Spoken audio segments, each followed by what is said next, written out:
Competition है, people will throw stones at you, लोग आप पर पत्थर मारेंगे। Don't throw them back, collect them all and build an empire. कितनी प्यारी बात है, कितनी खूबसूरत बात है।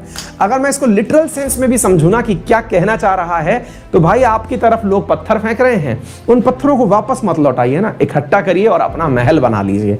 ये तो वाकई में बहुत बड़ी बात है, अपना साम्राज्य खड़ा कर लीजिए। लेकिन क्या ये हमारे ऊपर वाकई में लागू भी होता है क्या सर? मतलब लोग हमारे ऊपर कुछ कह रहे होते हैं तो वो हमारे ऊपर लागू भी होता है क्या? बहुत ज़्यादा लागू होता है।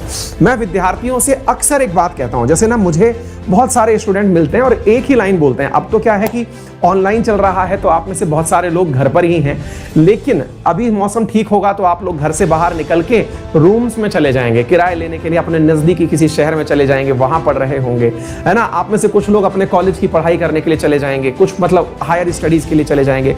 पहले जब हम भी ऑफलाइन में पढ़ाया करते थे तो बहुत सारे बच्चे हमसे आकर के बहुत जेन्युइन बात कहते थे, सर मैं तो घर तब का गया हूँ, कब का गया हूँ? बोले सर मैं ना दिवाली पे गया था, अब मेरा घर जाने का मन नहीं करता सर, क्योंकि मैं कमरे पे ही ठीक हूँ। अच्छा, शुरुआती दिनों में तो आपको घर जाने का मन करता है, लेकिन जैसे जैसे आप सीनियर होते चले जाते हैं ना, सीनियर से मतलब हुआ कि आप लोगों की पढ़ाई थोड़ी पुरानी होती चली जाती है, आप एक आध एग्जाम दे लिए होते हैं, उस समय आप लोगों के सामने मुसीबत आना शुरू होती है और आप सबसे पहले विकल्प क्या अपनाते हैं? घर जाना बंद, शादी फंक्शन में जाना बंद, किसी से मिलना जुलना बंद, अपने विशेष रूप से जो रिश्तेदार हैं ना उनसे मिलना बंद, ठीक है। और इसकी जगह पर हम अपना जो समय अपने पास था उसका उपयोग अपने दोस्तों के बीच बैठने में, कमरे पर पड़े पड़े मूवी देखने में, और कुछ नहीं है तो सोने में, दोस्तों के साथ घूमने में, टहलने में, चाय की थड़ी पर बैठने में, इनमें बिताते रहते हैं। और हम सोचते हैं कि बहुत बढ़िया है। अक्सर मैंने इसका नाम दे रखा है कबूतर मोड, कि दुनिया को लगे कि आपने आंख बंद कर ली तो संकट समाप्त हो गए। कबूतर की गलतफहमी होती है ना, जब बिल्ली उसके सामने आ जाती है तो कबूतर आंख बंद करके बैठ जाता है कि ठीक है अब बिल्ली तो गायब हो गई, लेकिन वास्तविकता में बिल्ली को तो कबूतर दिख रहा है ना। आप में से भी जो विद्यार्थी ऐसा काम करते थे वो आप में से कई ऐसे होंगे, और अगर हाँ हो तो जरूर मुझे कमेंट बॉक्स में बताइएगा। उनसे मैंने जिनसे भी पर्सनली मिला उन सबको मैंने एक ही गाइडेंस दिया और यही कहा, जितना हो सके घर जाएं, जितना हो सके। अगर आपको मिल रहा है, मैं अपनी बताऊं, जब भी मैं पढ़ता रहा हूं मेरा टारगेट होता था कि 15 दिन में घर पहुंच जाना है, और घर पहुंच करके कैसे भी, आप कहेंगे सर आप तो शादीशुदा थे तब भी पढ़ रहे थे, मैं बाहर जब भी पढ़ा हूं, मैं IIT में था तब भी 15 दिन में घर आ जाता था, कैसे ना कैसे जुगाड़ लगा के, चाहे ट्रैवल में ही रहूं मैं पूरे टाइम, लेकिन घर आना। होता क्या है ना साथियों, अपने घर वालों को पूरे दुनिया की बातें अपन को सुनानी होती हैं कि फलाना यूं कह रहा था, अंकल जी यूं कह रहे थे, ताऊ जी यूं कह रहे थे, सबकी बातें अपन को सुनानी है। और कहीं ना कहीं उसमें आपकी जिक्र जरूर होती है।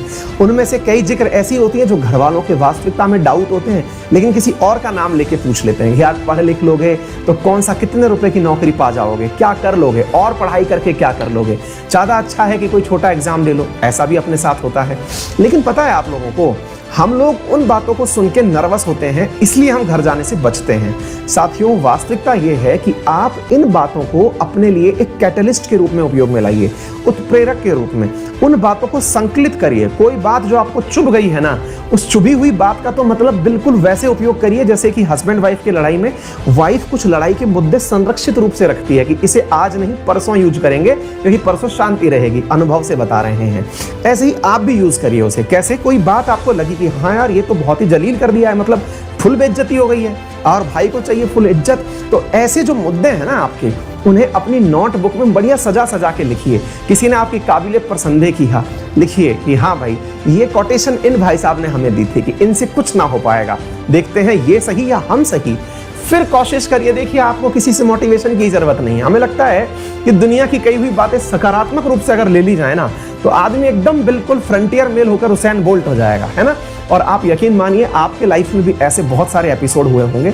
मेरे कहने से ही सही, उन लोगों के बीच जाइए जिनकी क्रिटिसिज्म से आप डरते हैं, बैठिए और अपने आप को बोल के प्रूव मत करिए, उनको डिफेंड मत करिए कि आप क्या कर रहे हैं, क्या कर सकते हैं, कतई नहीं। सुनिए, केवल वन साइडेड सुनिए और सोचिए कि ये सही है या मैं सही हूं।